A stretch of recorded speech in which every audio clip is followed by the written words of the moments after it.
بما ان البنزين غلى والذهب ولع، هيكون افضل حل دلوقتي ان احنا نعمله هو الكار بولينج، وان كل مجموعه كده مع بعض معاهم شويه عربيات يبتدوا يشيروا في العربيات بتاعتهم بدل ما يستخدموا عرباتهم كلهم في يوم واحد ويشيروا البنزين.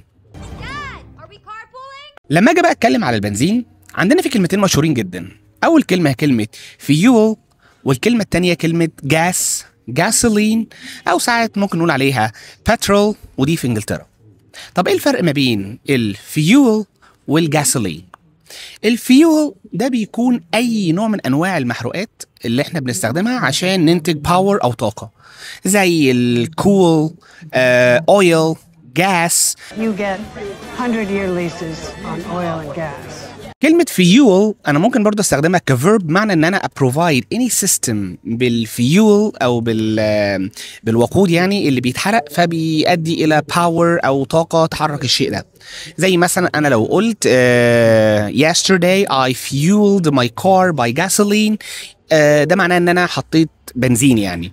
وعلى فكرة كلمة أفول فعندنا في المصري جاية من كلمة فيول. برضو عندنا في ايديوم اسمه add fuel to the fire، وده معناها ان انت تزيد الطين بلة زي ما بنقول في المصري، او ان انت بتخلي المشكلة اسوأ.